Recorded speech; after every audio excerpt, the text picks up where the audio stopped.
The door slammed shut behind us so hard that the whole building shook. Dust fell from the ceiling like gray snow. The lights above us flickered on and off. Emma grabbed my arm so tight it hurt. Jake ran to the door and pulled on the handle. It would not move. "We shouldn't have gone inside this building," Emma whispered. That was when we heard the footsteps. Slow. Heavy. Coming from the dark hallway ahead of us. Thump. Thump. Thump. They were getting closer. Jake banged on the door. "Open! Open!" he shouted, but his voice echoed back at us like someone else was shouting too. Then the lights went out. Something cold brushed past my shoulder in the dark. And someone whispered my name. "Lucas!" I froze. My heart felt like it would jump out of my chest. Because the voice did not sound like Emma. It did not sound like Jake. It sounded like it came from deep inside the building. And it knew my name. The door handle started to shake by itself. And that was only the beginning. Earlier that day, everything felt normal. It was Saturday afternoon, and school had been out for a week. The air was warm, and the sky was bright blue. Jake had his skateboard. Emma had her backpack full of snacks. I had my phone, ready to record anything cool for my channel. We were bored.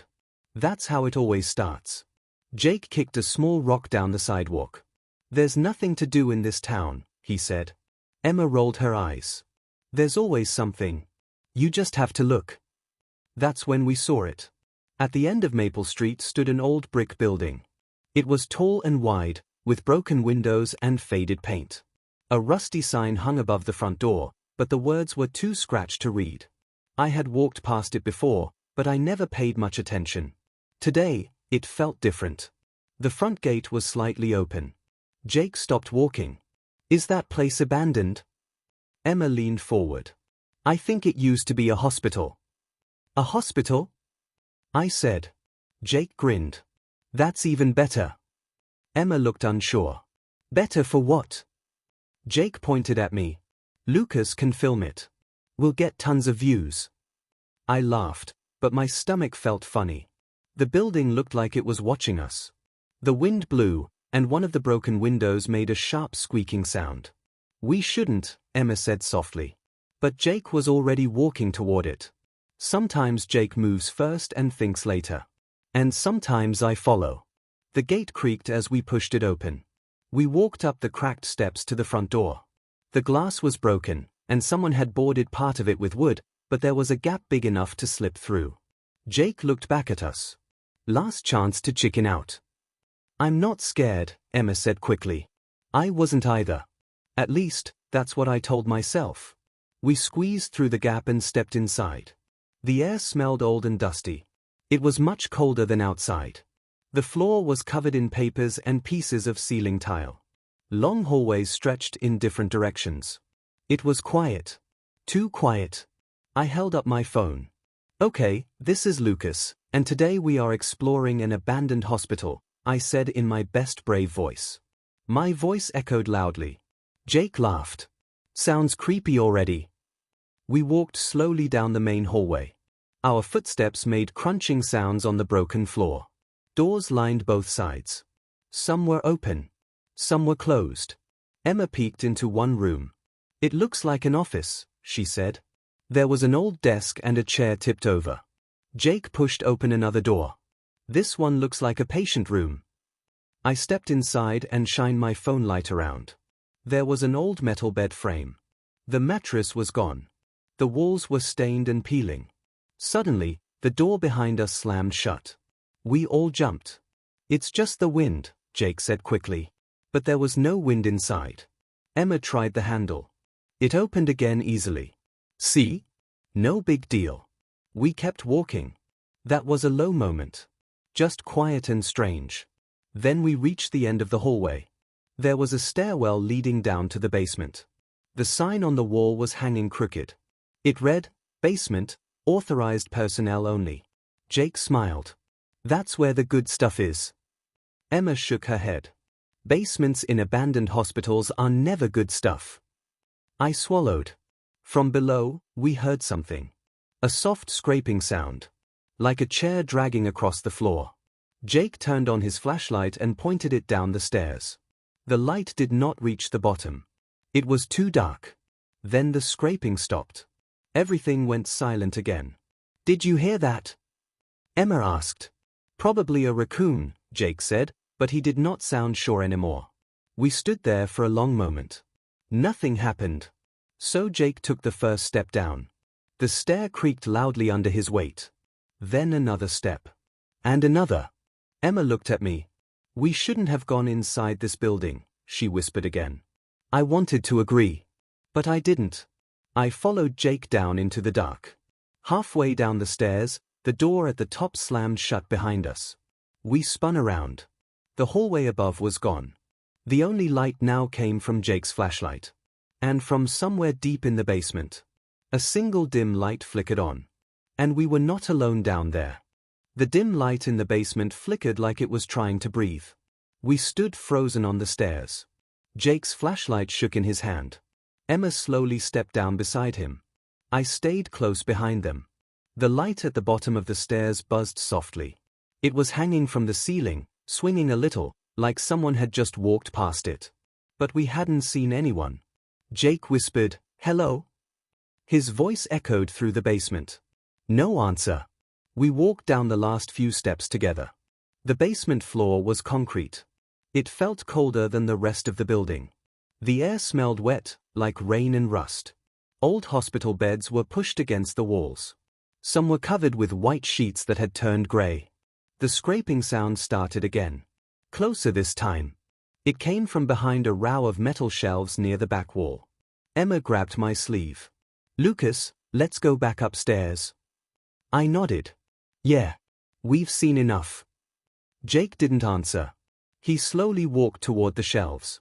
"Jake," Emma hissed. "Don't." But he kept moving. The scraping stopped.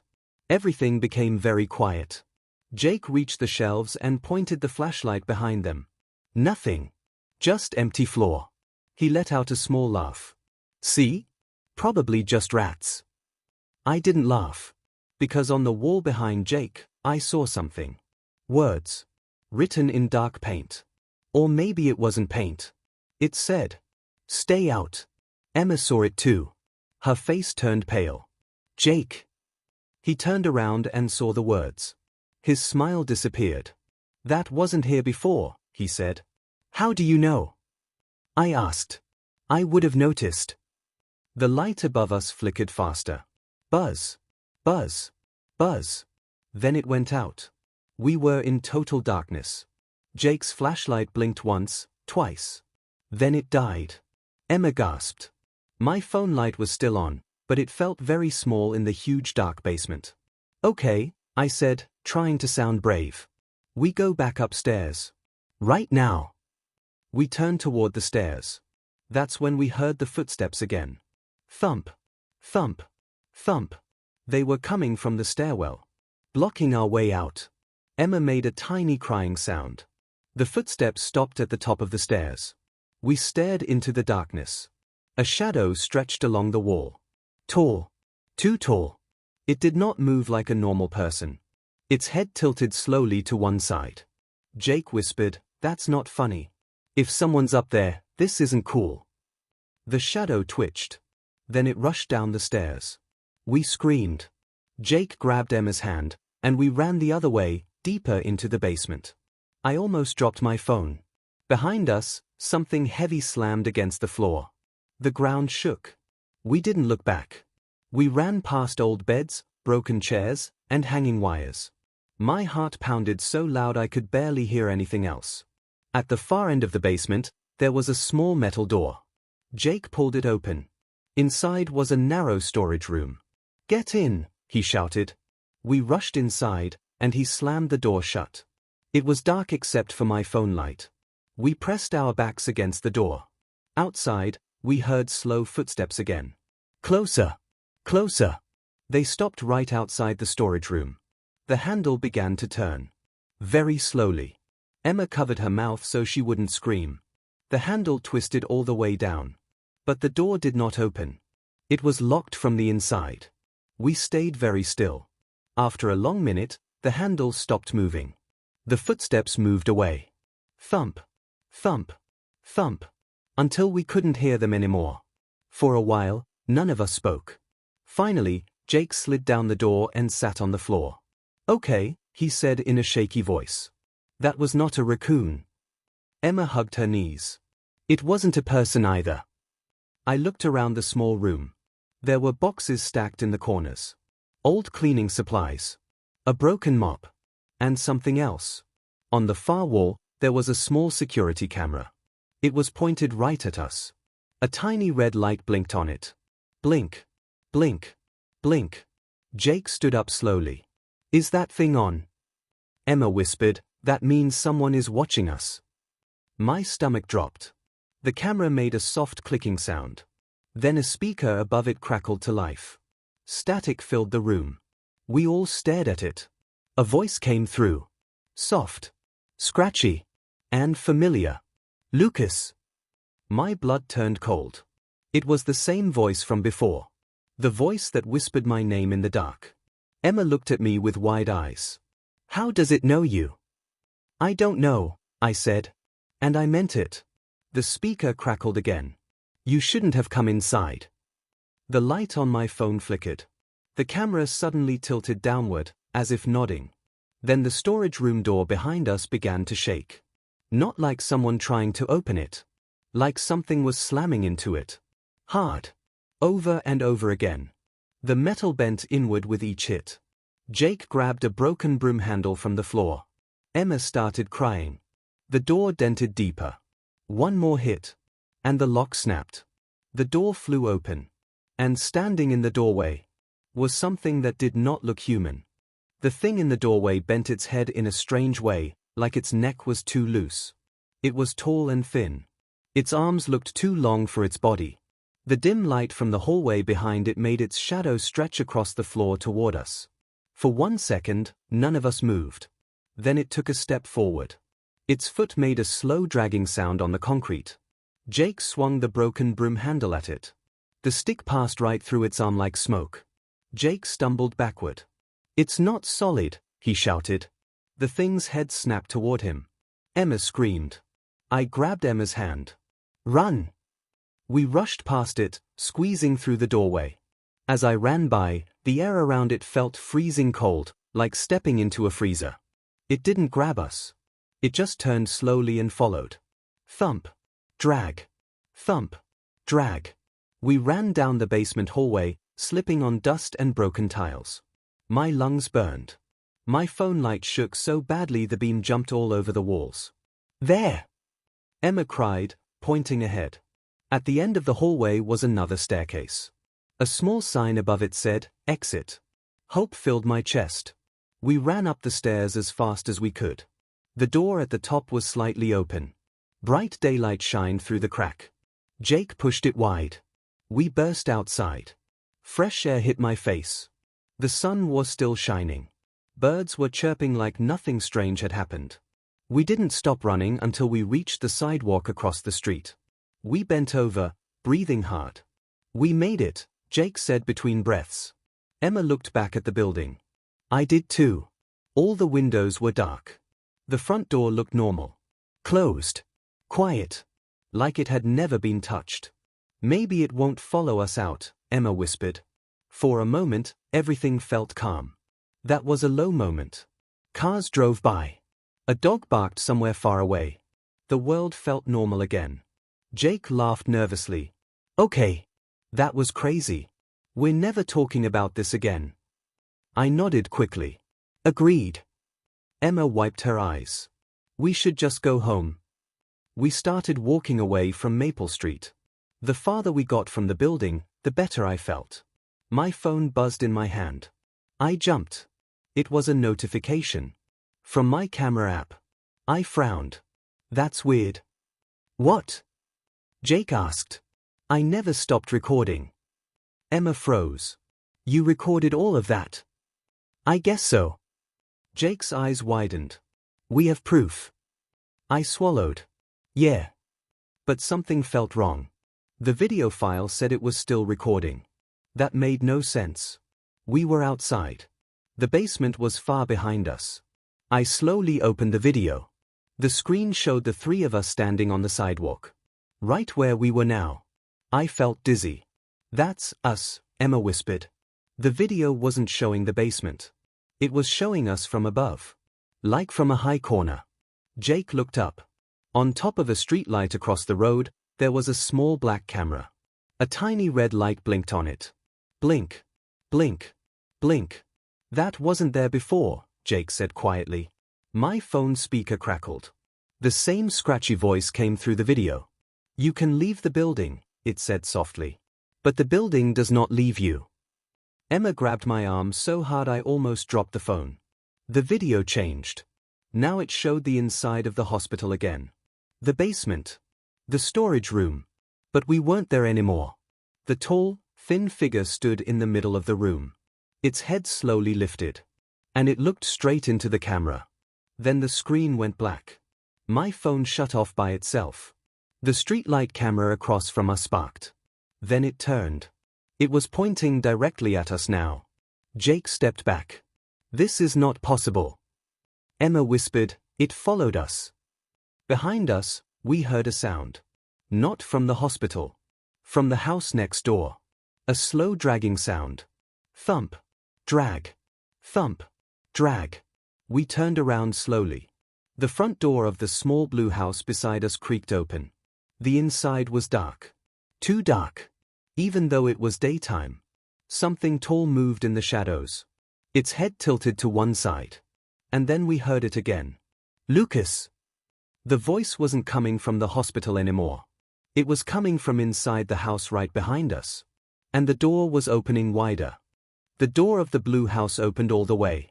The inside was darker than it should have been. It was still bright outside, but the doorway looked like night. Cold air drifted out and touched our faces. Thump. Drag. Thump. Drag. The sound came from inside the house. Jake stepped back into the street. We need to get out of here. Now. Emma nodded fast. Run to my house. It's closer. We turned and ran down the sidewalk. I did not look back this time. My legs felt weak, but fear pushed me forward. Behind us, I heard the dragging sound again. Not fast. Not rushing. Just following. Like it knew it did not need to hurry. We reached Emma's house and rushed inside. She slammed the door and locked it. Jake pulled the curtains shut. The living room looked normal. A couch. A TV. Family photos on the wall. The smell of cookies from the kitchen. Safe. For a moment, we just stood there, breathing hard. Emma's mom wasn't home. Her car was gone from the driveway. Jake peeked through the curtain. I don't see anything. I leaned against the wall and slid down to the floor. My hands were shaking. My phone, I said. It was still off. I pressed the power button. Nothing. Emma sat beside me. Maybe it's over. Jake didn't answer. We all jumped when something tapped on the window. Just once. Tap. We froze. Slowly, Jake looked toward the sound. The curtain near the front window moved slightly. Tap. Tap. Emma shook her head. No. No. No. Jake walked carefully to the window and pulled the curtain open just a tiny bit. He gasped and stumbled backward. It's standing in the yard. My stomach dropped. I stood up slowly and looked. The tall, thin figure stood near the mailbox. In the daylight. Its skin looked gray, almost like dust. Its arms hung too low, almost touching the ground. Its head tilted in that same strange way. But now we could see its face. It did not have normal eyes. Just dark spaces. And a long, thin smile. It lifted one arm slowly. And pointed at the house. At us. Emma started crying again. Why is it doing this? The doorbell rang. We all screamed. Ding dong. Ding dong. Over and over. Jake whispered, don't open it. The doorbell stopped. Silence filled the house. Then came a new sound. From upstairs. A slow dragging sound. Thump. Drag. Thump. Drag. Emma's face went white. There's no one upstairs. The sound moved across the ceiling. From one bedroom. To the next. Jake shook his head. That's not possible. It was outside. The front window shattered. Glass exploded inward. We ducked and covered our heads. When I looked up, the yard was empty. The figure was gone. The dragging sound upstairs stopped. Everything became quiet again. Too quiet. Jake whispered, "Maybe it's trying to scare us." Before I could answer, Emma's TV turned on by itself. Static filled the screen. Then the picture cleared. It showed the inside of Emma's house. From the top of the stairs. Looking down at us. The camera angle slowly moved forward. Like someone was walking down the hallway upstairs. The dragging sound started again. But this time, it matched the video on the TV. Step. Drag. Step. Drag. On the screen, a long grey arm appeared at the edge of the hallway. Emma screamed. The arm pulled back. The TV screen flickered. Then words appeared in black letters. "We shouldn't have gone inside this building." The front door behind us slowly creaked open. Cold air rushed in. Jake turned around very slowly. Standing in the doorway, closer than ever before, was the tall, thin figure. But now, it wasn't alone. More shadows were forming behind it in the dark.